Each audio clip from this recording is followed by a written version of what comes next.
Welcome back to American Nostalgia Garage. Today we're going to do something different. Here's our project. Here, I mean, not here.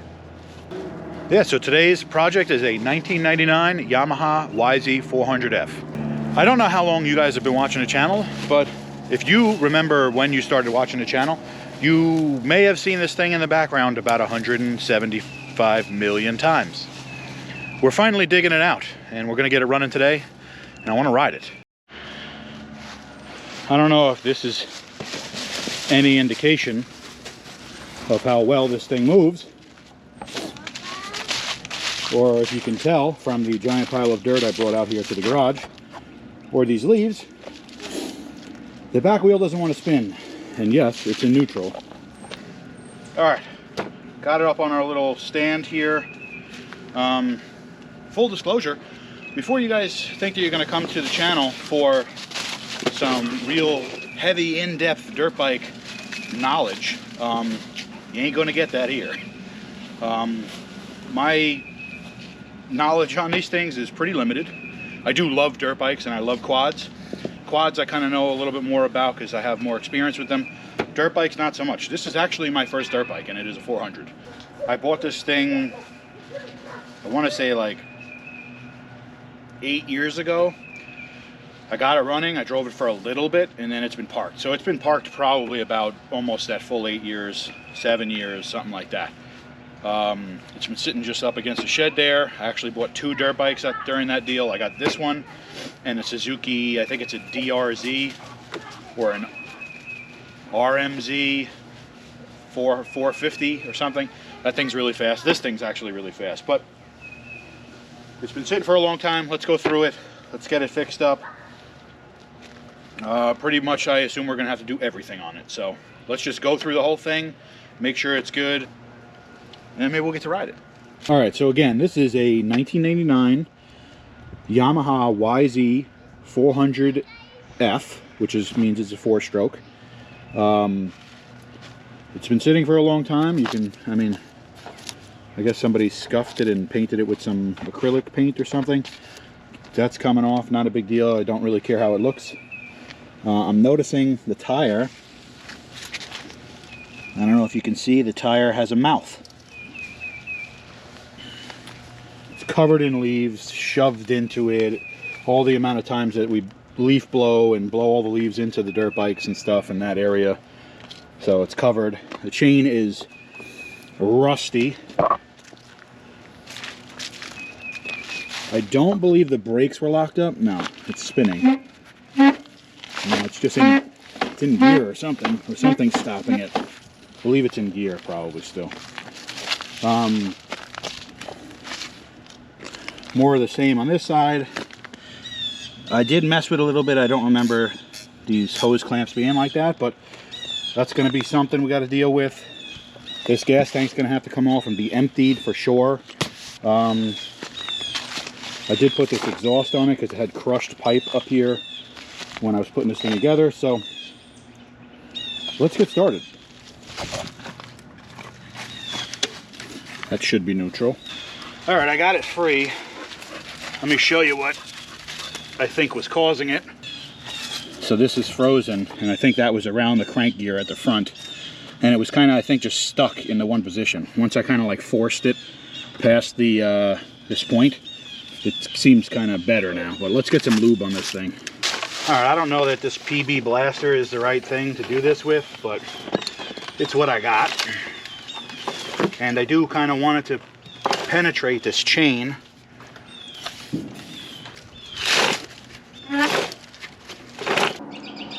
All right, I think the first thing we're going to do is get the fuel tank off, because it'll make room for us to do other stuff, and we got to take it off anyway to clear out what's inside of it, which I know is going to be no good to run this thing on. This is our air filter, and well, I guess it was our air filter before it got radiation poisoning from Chernobyl, but this has to come out, and we cannot use that. It's like plugged this little screen. Thankfully there was a screen there. I don't know how much of this made its way into the engine, but we gotta get it off. We can't put this back on.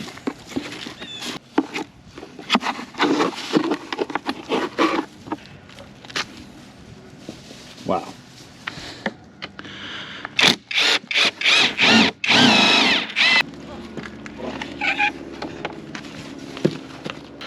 All right, well, two not great things just happened. One, inside of there, it's all like kind of green and corroded.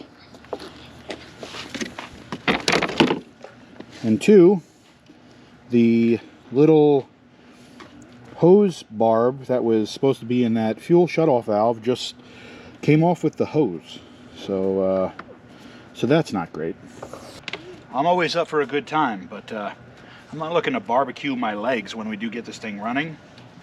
So we'll probably get a new shutoff valve. I just popped the top off of our little radiator here, and there's actually water in it. So that's nice. There is this like sugary stuff, which is probably some sort of chemical reaction. I don't know what that is, but there is water in there, so that's good. Here's our carb. It's missing the cover here, which I guess isn't really a huge deal. This thing is not in great shape. All right, just from looking at it though, I see that this is the idle speed. If you look right there, you can see it turns the screw, which turns the throttle blade itself like this. Turn it back and it lowers the idle. I don't know what this is, but it's in line with this, and it kind of looks like a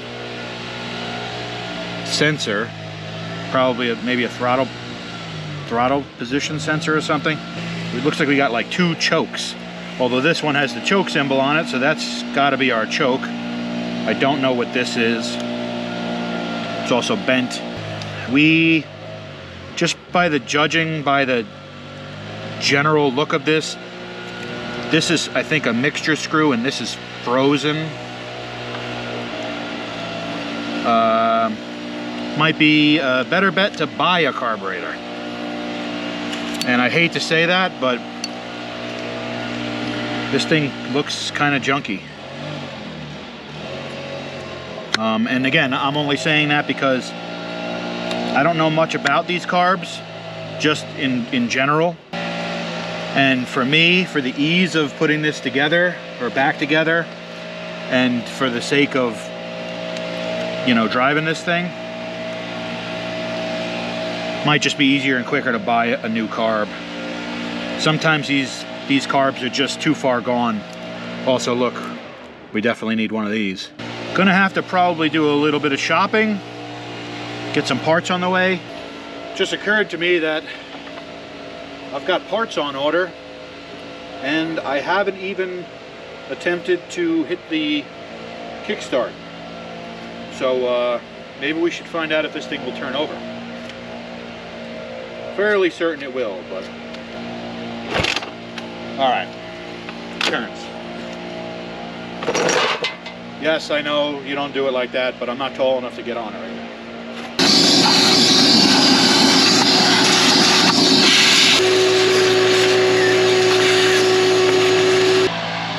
All right, I'm just gonna generally lube things that look like they need lube.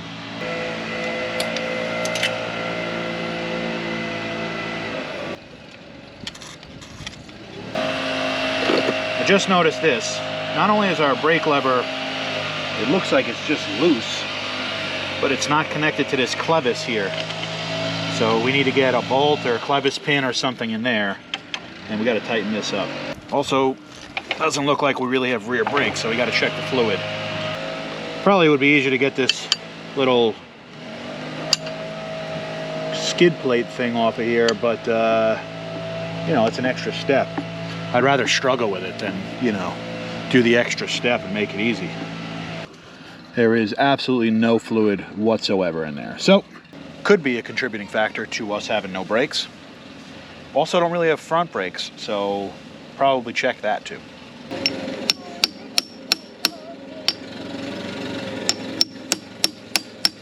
Tell me if you understand what's wrong right now.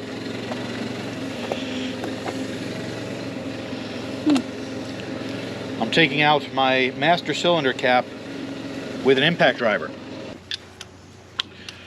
All right, since we're in the process of trying to get this thing running, we're kind of out of luck right now with no carb, but I want to see if it has spark. So before I just start shoving some fuel down just that open orifice, I want to see if I can pull the spark plug out and see if we can just do a spark test on it.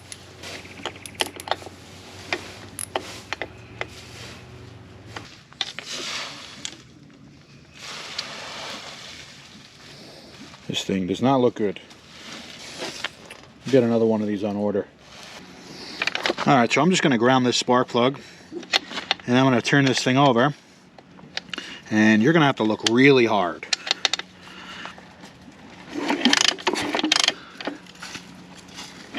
It's even harder to do when I'm moving it around, but we do have spark, so that's good.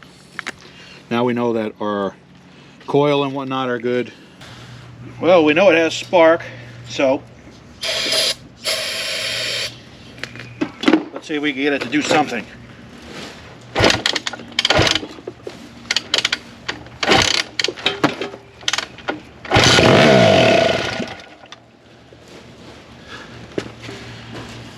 All right, it's gonna run.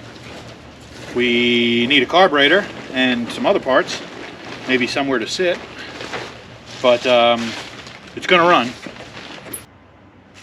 Well, that's huge. Basically, this is completely restored at this point. You can see it's obviously perfect at this point. Nothing's missing. Everything goes on there. Obviously, there's our throttle goes right here, which is pretty cool. But that's huge, what we just did. So,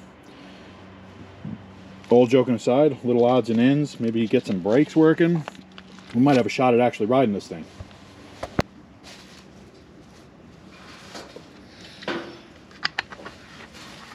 Wonder how lucky we can get. Just pour some brake fluid in here. Maybe this thing will work. All right, so I got fluid in there. You can see it's definitely replenishing. So the master is good, which is right here. I did put a bolt in there so that that's holding on our lever so we can actually activate it the way it's supposed to be activated. We're not getting full return really out of it yet. I'm gonna bleed it out here so that we can make sure we got brakes, because like that's fully applied right now and I can still turn this by hand, so we're not getting, you know, we're not getting our brakes applied right now.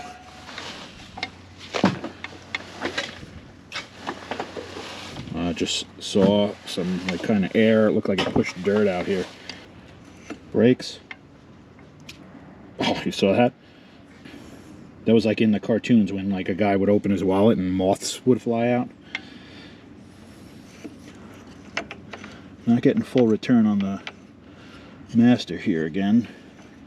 Let's try again. There we go. Now we've got fluid and it's shooting all the way across, so that's good. Oh, well, that's not what fluid is supposed to look like, so we're gonna go back and forth until we can get real nice fluid coming out. Okay, can't turn the wheel anymore with the brakes applied, and we can turn it fine with them not applied, and that was a goal. So now we have rear brakes. All right, something I think is just a good idea is just, I think we should check our valve clearance, and you know, these things are just everything on the floor. These things are really susceptible to valve clearance issues. Well, I mean, so is really any engine, but if it's wrong, these things ain't gonna want to run right. All right, that's our valve cover bolts. That one's pretty stripped, so that's good. All right, I got our valve cover off. Here's what we're looking at here. I'm going to turn the engine over.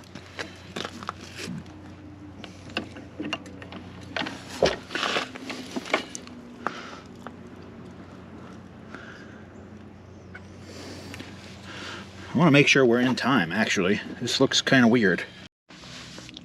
All right, we're going to check the valve clearances, and actually I kind of already did, but let me show you what I did here. So I just got like I looked it up, and basically they want the intake to be between 6 and 8 thousandths and the exhaust valves to be between 10 and 12 thousandths. So I just wrote it there on my notebook so that I know. After that, the objective is basically to find what feeler gauge will go in to each valve. And the idea is to find the thickest feeler gauge that will fit underneath the camshaft lobes. So in this case, this is an exhaust. They want us to have that between 10 and 12. So I'm going to try 13 and see if it fits. And I'm going between the camshaft and the lifter bucket. And that doesn't fit. So what I'm going to do is I'm going to step down. I'll go down 1 thousandths. There's 12. And 12 fits. So this valve is 12 thousandths, and it should be. It should be between 10 and 12. So now I'm going to skip forward and give you the results. This exhaust valve I found was 12 thousandths. This exhaust valve down here I found was 17 thousandths. This intake valve here I found was 6 thousandths. It's supposed to be between 6 and 8. And this one I found is less than 5 thousandths, because that's the smallest feeler gauge that I have, is 5 thousandths, and that doesn't even fit.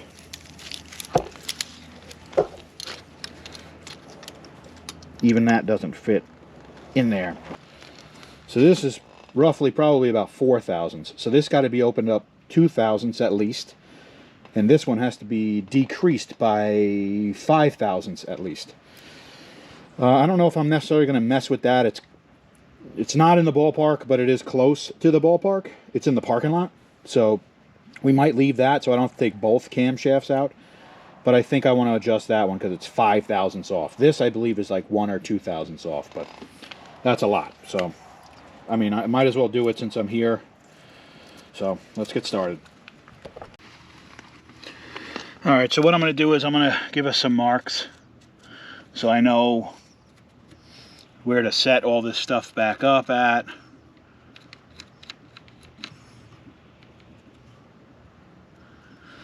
You know, some whatever.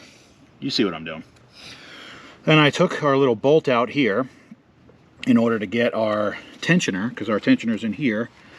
But before I do that, I'm going to zip tie this cam and chain together, because I don't want to take everything apart. So we're going to do one thing at a time here. And right now what I'm going to do is I'm going to turn this tensioner in to get slack in our chain.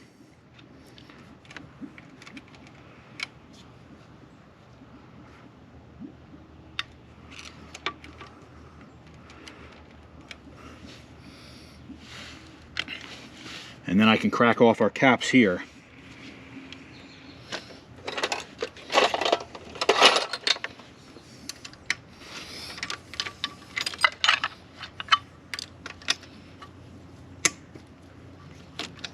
Now I'm just using an 8mm wrench because that's what I had sitting in front of me.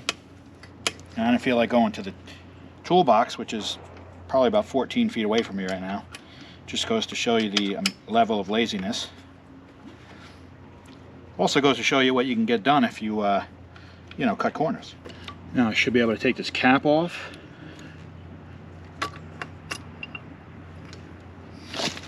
And I should be able to get this cam out now.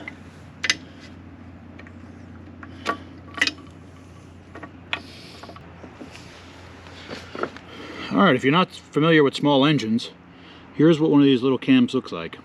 And believe it or not, it's actually in pretty good shape.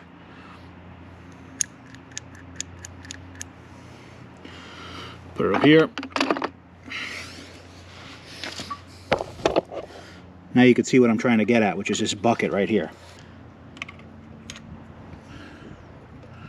Pop it out. Inside is our little shim. Right there. So now, what I've got to do is I've got to measure this shim, and then I've got to make this shim what was it? We had 17 thousandths, we need 12 thousandths. So I need to make this shim thicker so that it pushes this bucket up and decreases the clearance in between the camshaft that's here and this bucket. All right, so our shim that we started with is 68 thousandths. We need to add, because the difference between what we had and what we're supposed to have is at least 5 thousandths.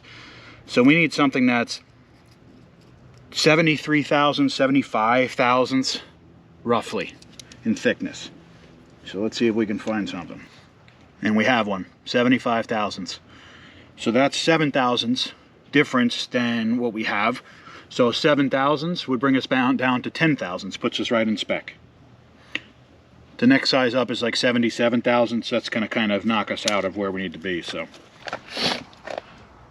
all right, well, we ended up stopping yesterday because we did not have the proper shims. They would have just walked around on top of the valve because they were a little bit too small in diameter.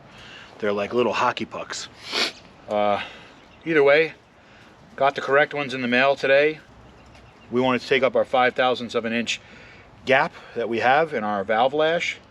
And I've got one right here that's 75 thousandths. So that gives us an extra 6 thousandths. So it puts us right in spec. So we're going to toss that on. These do have numerical values on top of them.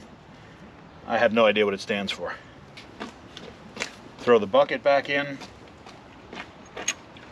And just because that was easier than I thought it was going to be, I am going to end up adjusting the valve on the intake cam also. This one was a little bit tight. You know, we'll loosen it up a little bit, you know. Let me get the exhaust cam back in and then we'll move on. All right, so I'll show you what the whole plan was here in the first place. I'll show you here because it's easiest to film, but I did it on this valve back here as well. This was at 17, now it's at like a tight 10, and the spec is between 10 and 12.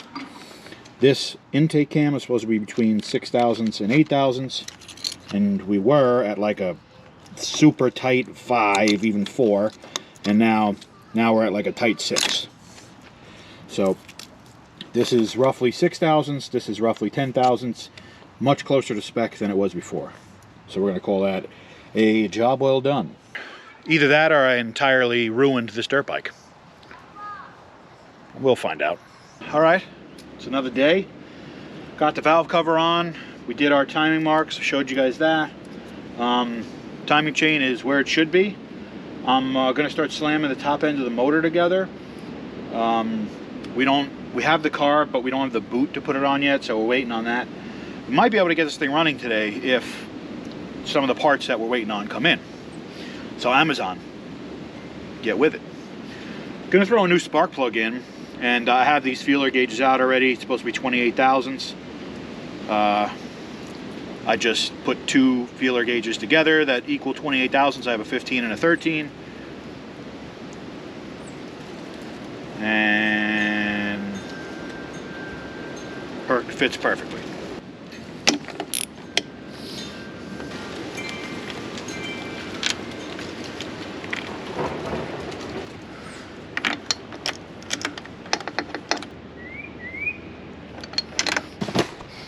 Also, I've been using my son's little radio flyer wagon as a tool storage, because anything's tool storage pretty much.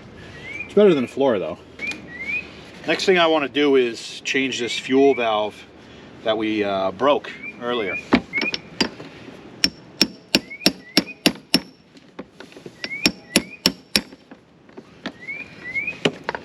What I have to say is amazing so far with this revival is that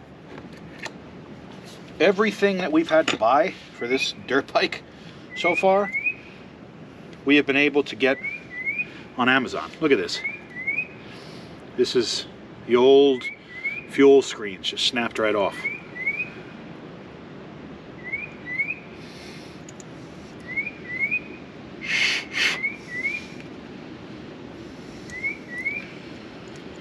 Garbage. But yeah, everything that we've needed to get, we've been able to get on Amazon, which is honestly pretty amazing. And then comes with Amazon is that you can, everything that you need to get or everything that you order, you can get in like a day or two. So what I will say is I think we're going to be needing plastic soon. These things are a little worse for wear. Also, I'm pretty sure I replaced these already. So, all right, we got our new valve, new gasket. Just going to slam it in the bottom of this tank.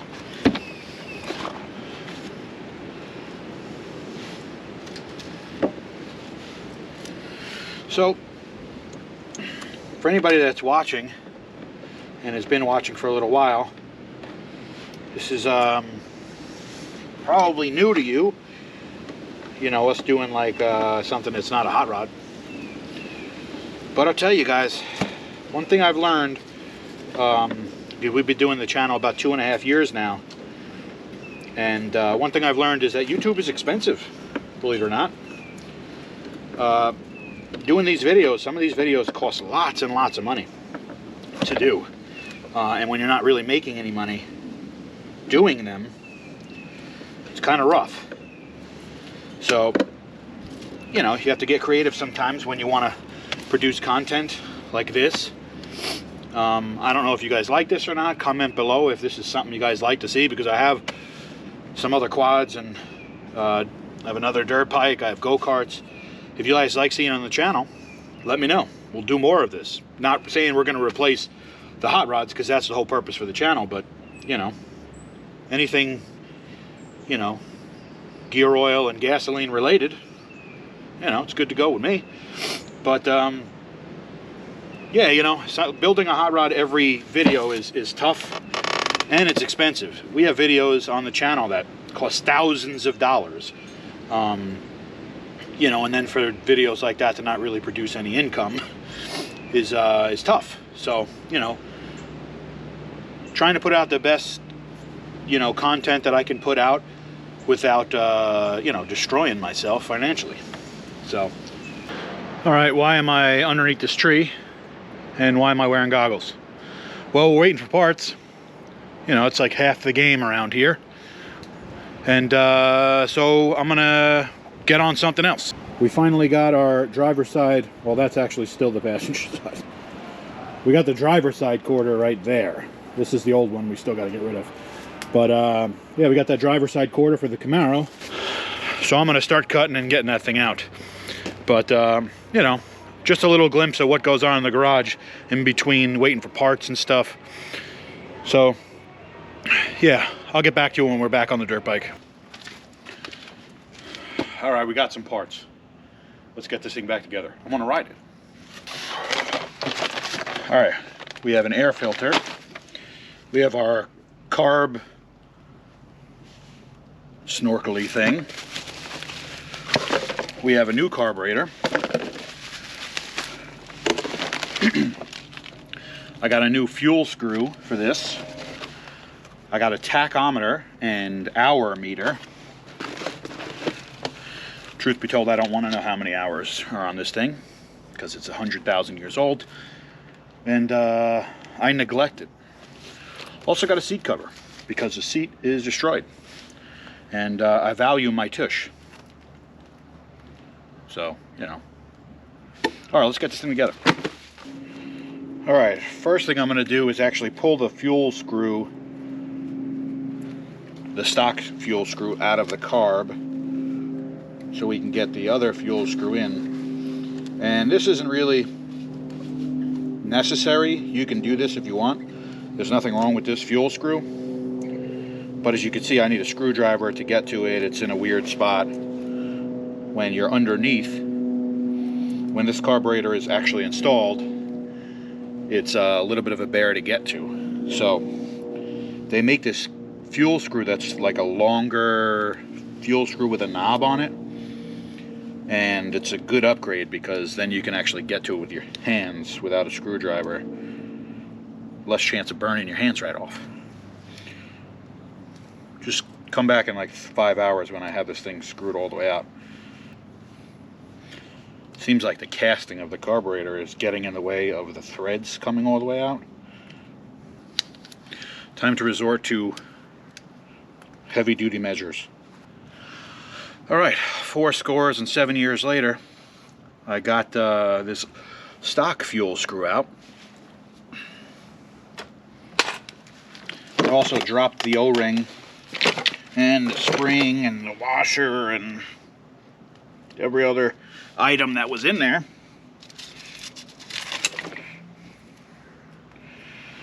So now I'll fish through the dirt for like 5 hours just to make sure that I have it in case this doesn't work, which is entirely possible. Oh, I can tell already this is not going to be fun.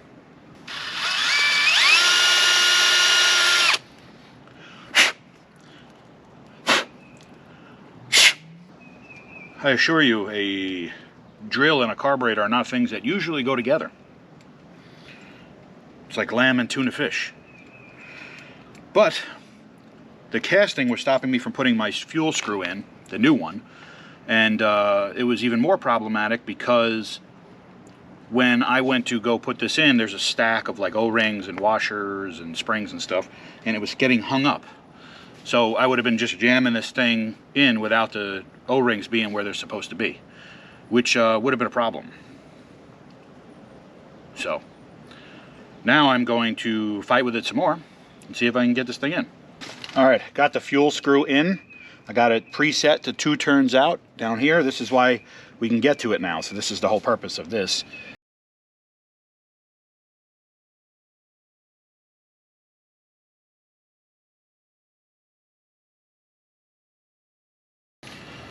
All right, I'm going to take our 47 vent hose lines here,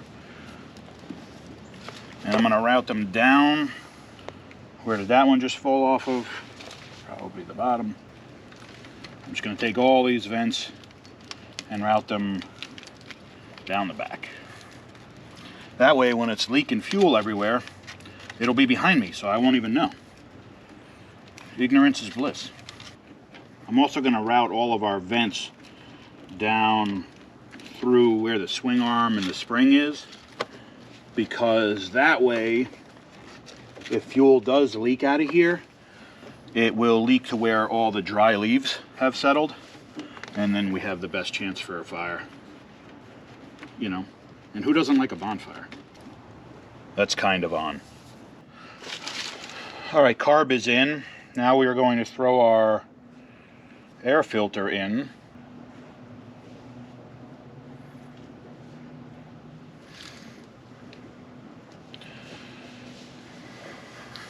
All right, cool. Let's put that in.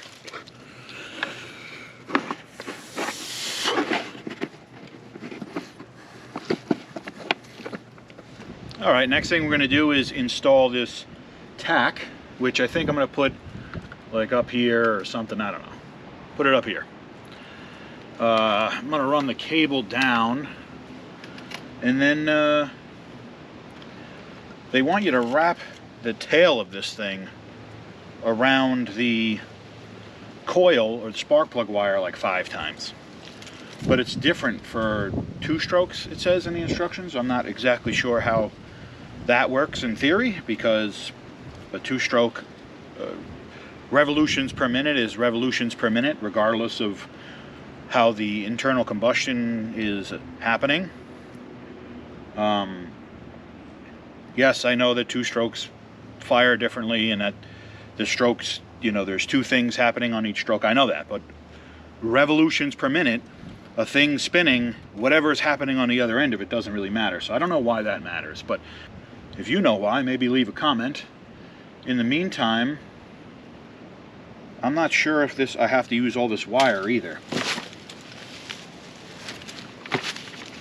I don't know if I can cut this to length. All right, I got our tack on there. I'm not sure that's going to work at all. But tank is mocked on. I'm just going to get a length for our fuel hose. All right, we're not really ready for this right now, but I can't help myself.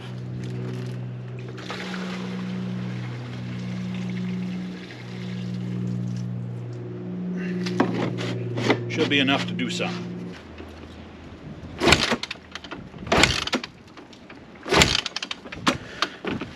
All right, that's like it has absolutely no spark or no fuel.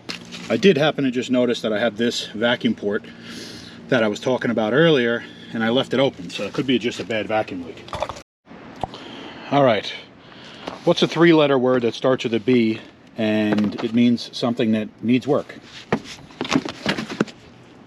The answer is not good, or bad, or you know, whatever.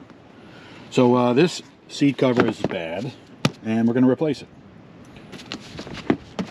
Basically, it's just some staples all the way up, just shot into every area of the seat in random fashion. We just got to get those staples out, and then we could pull the seat cover off, staple a new one on. All right, got the seat done. A couple of wrinkles here. The sun will work that out. Plus, my hind end's going to be up here. Well, not right there, but you know, it'll be fine.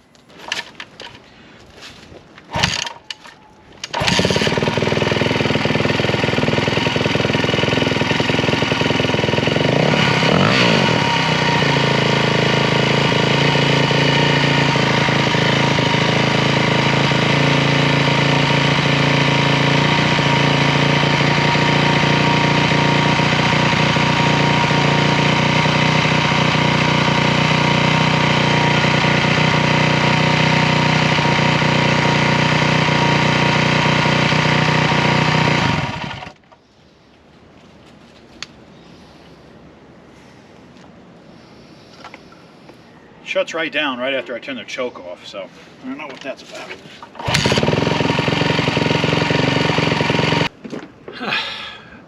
Well, that didn't go as planned.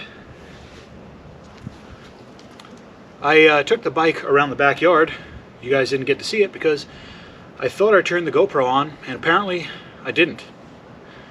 Which is cool because I don't know what is wrong with this thing, but I'm going to admit defeat. My right foot is killing me from kicking this thing all day. Since we got it running earlier, I did the seat, whatever, and I've been messing with it. I had the carburetor off twice to mess with it. It's brand new. It just does not want to run. It will not run unless I have the choke on for some reason. So I don't know what's up with this thing, but I'm pretty frustrated with it. I don't know if you could tell. I didn't even bother putting it on the stand, which is right here, because I'm so frustrated with it. But yeah, sometimes you get your butt kicked. And I would say today, I got my butt kicked. I don't really know what else to do with this thing. I took a brand new carburetor off of it. This carburetor, I took it off. A brand new carburetor. And I cleaned out some of the jets, which weren't dirty. So, again, not my forte. Dirt bikes are not my forte. You know, an engine's an engine, but, you know, I'm not familiar with the inner workings of these things. I'm sure the gurus know probably exactly what's wrong with this just by hearing me say it, but I would have liked to have had you guys see me ride a dirt bike, a little bit, at least.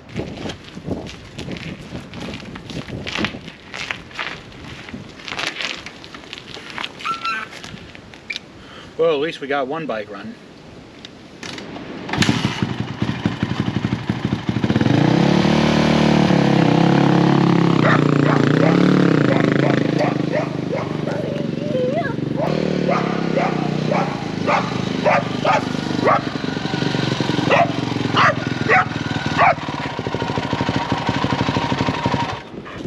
Well, you guys didn't think I was just going to leave it there where I didn't get it running and driving, right? Well, let me just be honest. I was 100% going to just leave the video there. But I did, like I always do after the video's over, I try to iron out the little things that I didn't finish. And this was one of the things that was stuck right in there, you know? And I had to get it running. So I messed with it. What I ended up having to do is I ended up having to take the jets out of the brand new carburetor and change them out because one was way too small. It was just some jet they must have had laying on the floor. Threw it in there, it was way too small. And another jet was totally plugged and way too small. But, you know, that's what we get for trusting Amazon parts. You know, you guys know I like to do everything cheapest. But it does run and drive. Allegedly, I took it up the road allegedly. But it actually drives pretty good now. I can only imagine it's going to get better as I, you know, get it through its paces and run a couple of tanks of gas through it. But there you go. At least now I could say we finished the video. So if you guys enjoyed the video, please leave a like, comment, let me know how much of an idiot I am, and subscribe to the channel. That would be great. It would help me a lot. As always, thank you guys for watching American Nostalgia Garage.